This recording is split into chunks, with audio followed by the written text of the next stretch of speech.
Hello guys am Assam channel सकलो दर्शকক स्वागतम जनाइছোঁ। এই পৃথিৱীত এনে কোনো কাম নাই যেটো মানুহৰ দ্বাৰা সম্ভৱ নহয়, যেটো মানুহে কৰিব নোৱাৰে। Everything is possible. সকলো বস্তু মানুহৰ দ্বাৰা সম্ভৱ আৰু সকলো বস্তু মানুহে কৰিব পাৰে। এই পৃথিৱীৰ মানুহ সকলো ষ্ট্ৰাগল কৰিছে কেৱল মাত্ৰ নিজৰ সাকসেস এচিভ কৰিবৰ কাৰণে। কিয় 98% মানুহ জীৱনত আনসাকসেসফুল হয় আৰু 2% মানুহ সাকসেসফুল হয়। আপুনি নিজকে প্ৰশ্ন কৰক কি হে ডাঙৰ কাৰণ যাৰ কাৰণে আপুনিও সেই কামটো কৰি আহি আছে।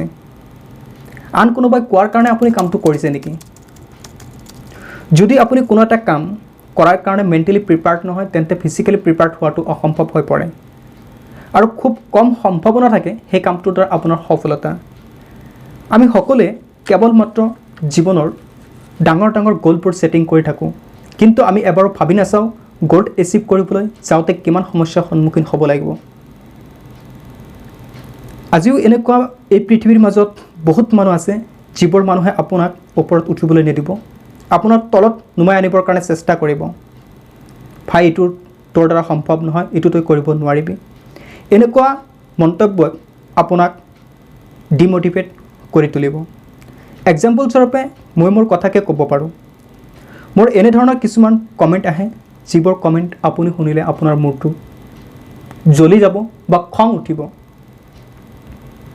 সেয়েহে এনে বহুত ধৰণৰ মানুহ নিজৰ ফেইলৰৰ কাৰণে ডিপ্ৰেশ্যনত পৰে, যাৰ ফলত আমাৰ জীৱন ব্যৰ্থতা হৈ পৰে। মনত হয় জীৱনটো গতিহীন হৈ পৰিছে।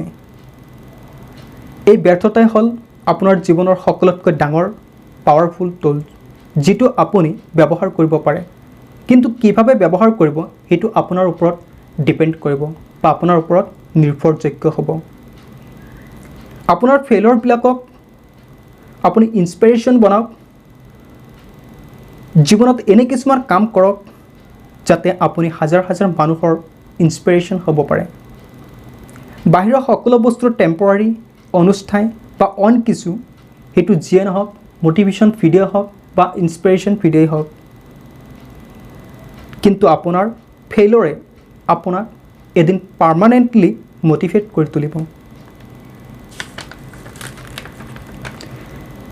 সেইটো আপোনাৰ 24/7 এনাৰ্জি ৰাখিব।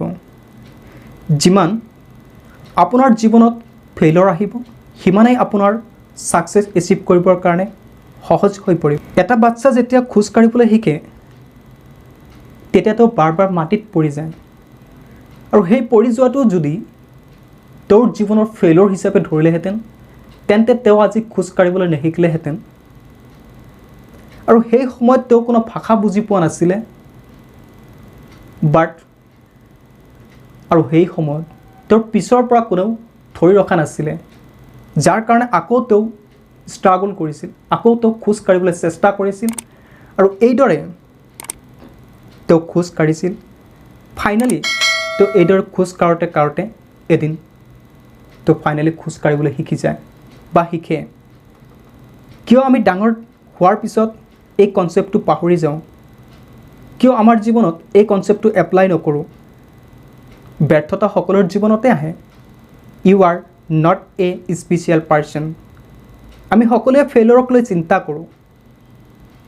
একচুৱেলি ফেইলৰক লৈ চিন্তা কৰাটো আমাৰ কাৰণে উচিত নহয়।